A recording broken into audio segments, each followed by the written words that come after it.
형제가 교회 안 오겠다고 하면 자기가 굶고, 한 형제는 안 오겠다고 하면 집에 찾아가 문 때리고 나와 너! 느헤미야 스타일. 자, 여기서 말하고자 하는 게, 지금 방금 우리가 에스라 기도를 다 읽었는데요, 그 특징 중에 하나가요, 특이한 게 하나 있습니다. 용서를 구하지 않습니다, 이 에스라가요. 보통은 우리가 기도할 때 하나님 내가 죽을 죄를 지었습니다, 용서해 주세요 라고 기도를 하는 게 대부분이잖아요. 그렇지 않습니다. 지금 우리는 죽어도 마땅하다, 주 앞에 한 사람도 감히 서지 못합니다, 용서 안 하셔도 할 말 없습니다, 죄의 심각성을 계속 구하고 있습니다. 이 기도를 들은 백성은 더 불안한 거죠. 아, 하나님 용서해 주세요 라고 이런 기도를 들으면 백성이 아이고 이제 안심이 되고, 아이고 이제 좀 아이고 우리를 용서해 주겠다라고 기대를 하는데, 에스라가 막 자기 옷 찢고 머리털 뽑으면서 막 얘기를 하는데 용서해 달라는 소리를 안 하는 거예요. 그러니까 백성들이 안심이 안 되는 거예요. 용서를 안 빌고 죽여달라고, 죽여주세요 막 죽여달라고 막 계속 얘기하니까 이제 백성들이 막 불안이 막 정폭이 하는 겁니다. 그래서 에스라가, 이게 지금 이 상황에서 에스라를 지금 말려야 되는 사람은 누구냐면 이제 백성들이라는 거죠.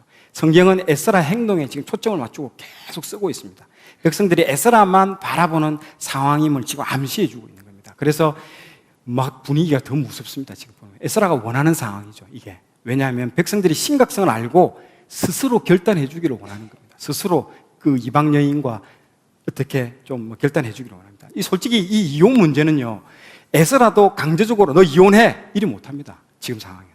그렇기 때문에 에스라가 지금 저리 들어눕고 지금 하는 것들도, 에스라가 울며 기도하고 백성들 앞에 막 통곡하는 중인데도 리더도 지금 방법이 없다고 하는 거예요, 지금. 그렇기 때문에 이 부분들은 개인이, 즉 이 민족이, 이 백성들이 나와서 이혼 문제를 결단을 해줘야 됩니다. 그래 안 하고는 이 해결이 안 됩니다. 그래서 자신의 머리털을 쫙 뽑고 들어놓고 하는 겁니다. 자, 보세요.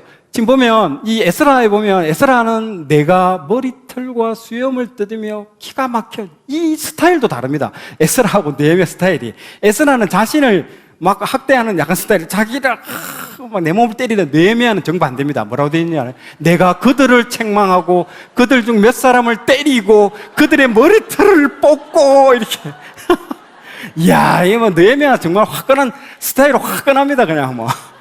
자, 에스라는 자기 스스로 달라도 어찌 이리 다를지 몰라요.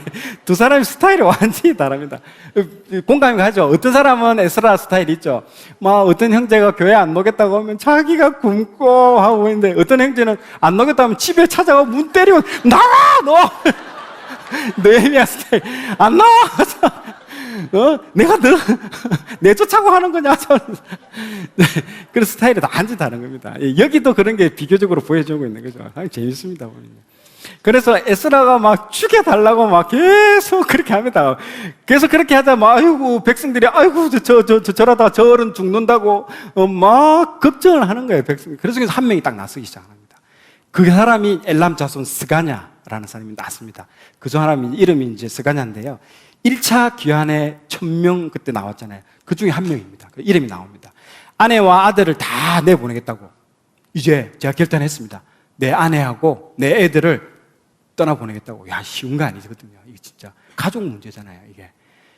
하나님에 의해서 모든 민족이 다 죽느냐, 이혼하느냐, 양자택일로 결단하는 부분입니다. 이 방법밖에 없다라는 거죠.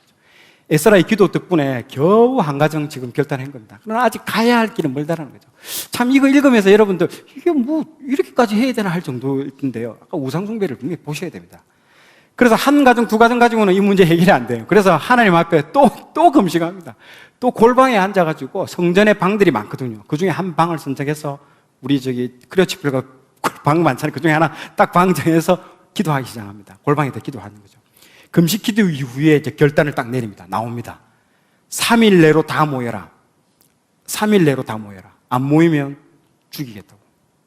페르시아 그 아닥사스다 왕이 사법권을 줬잖아요. 죽일 수도 있고 옥에 가둘 수도, 그걸 이때 딱 사용합니다. 이 에스라가 이 자신에게 부여한 권력을 이때 사용합니다. 3일 내에 모두 연병장에 집결 해가지고 다 집결합니다.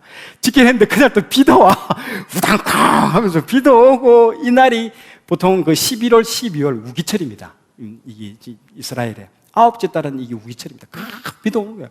분위기도 살벌한데 비도 오고 덜덜덜 떨고 지금 그런 분위기입니다. 이거 비도 오고 막 춥고 마음도 춥고 안팎으로 춥습니다. 지금 단도직입적으로 바로 얘기합니다. 이제 돌려 얘기 안 했습니다. 지금 나라가 망할 거니까 에스라가 단도직입적으로 여인을 끊어버리라. 10장 11절에 나옵니다. 여인을 끊어버리라. 돌려 말하지 않고 바로 그냥 정확히 이혼하라고 권면을 딱 합니다.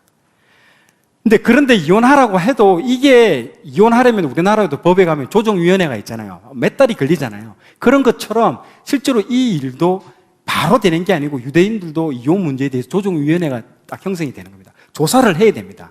그래서 그 조사하는 일이 하루 이틀에 끝날 일이 아니다라는 게 그 10장 13절에 하루 이틀에 할 일이 아니오니 그 조사위원들이 다 가가호호 집집마다 방문해서 상황을 살피는 거예요. 왜냐? 이방 여인 중에 룻과 같이 믿음이 좋은 여인이 있을 수도 있거든요. 그런 경우도 체크를 해야 된다는 거죠. 그래서 모든 케이스 바이 케이스, 케바케라고 하죠. 케이스 바이 케이스 해서 조사를 다 해서 각 가정마다 인터뷰하고 최종적으로 어떻게 할지 정한다는 거죠. 그러고 난 뒤에 3개월 동안 이 모든 일을 다 처리합니다. 그래서 이방 아내들을 다 내보내죠. 보낼 사람을 보내고 그냥 내보내면 문제가 생기니까 이혼할 때 조치를 취합니다. 뭐 돈도 준다든지 뭐 돈을 주고 해서 보내게 됩니다. 그렇게 해서 이 문제를 완전하게 해결되죠. 그리고 그 이후에 10장 이후절에는요, 이 중반부터는 이방 여인과 결혼한 사람들 명단을 딱 공개하고 있습니다.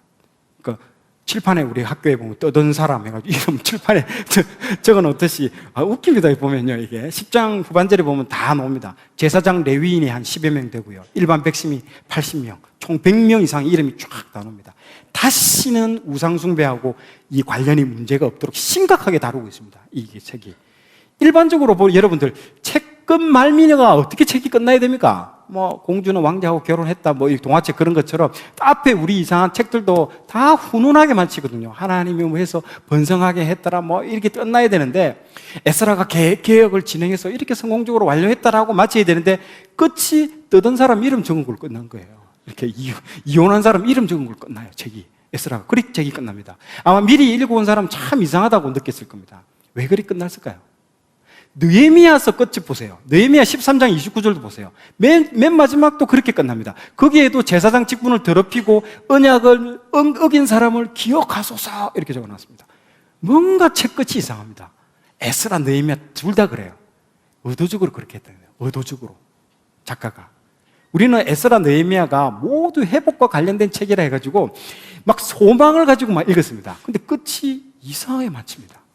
하나님은 이 약속을 지키고 은혜를 베푸시는데 이 이스라엘 백성은 여전히 하나님을 신뢰하지 않고 있습니다. 여전히 옛날 모습으로 지금 돌아가고 있다는 걸 보여주는 거예요.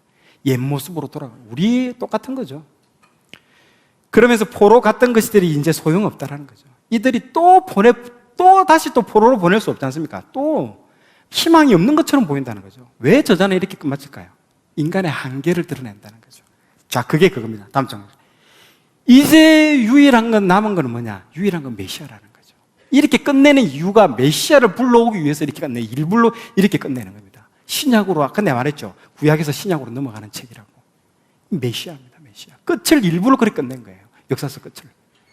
그래서 엔딩을 역설적으로 끝내는 겁니다. 우리 인간은 계속되는 반복되는 죄를 끊을 능력이 없다는 겁니다. 이들은 하나님의 계명을 지킬 수 있는 민족이 아니다. 그래서 메시아가 오셔서 구원을 주시고 성령의 힘으로 정말 우리는 말씀을 순종할 수밖에 없는 새로운 시대가 이제 열려야 한다는 것들을 이 에스라서는 알려주고 있는 것입니다. 그래서 포로기한 한 사람들이 보통 사람입니까? 그 페르시아에서 편안한 생활 다 누릴 것 다 포기하고 온 사람들인데 그런 사람들마저도 자기들 힘으로는 이 거룩한 커뮤니티를 만들 수 있는 능력이 없다라는 거죠. 근본적인 변화는 이 성령님이 우리 안에 오시고 그리고 예수 그리스도를 영접해서 하나님 앞에 의롭게 되는 방법밖에 없다는 겁니다. 만약에 에스라, 느헤미야가 막 잘 됐다라고 하면 또 우리 의가 나옵니다. 사람의 의, 할 수 있구나. 그게 아니라는 겁니다. 그래서 작가가 의도적으로 그렇게 하는 겁니다. 기다려라. 그분을 내가 곧 보내주겠다 하면서 끝을 딱 맺는 겁니다.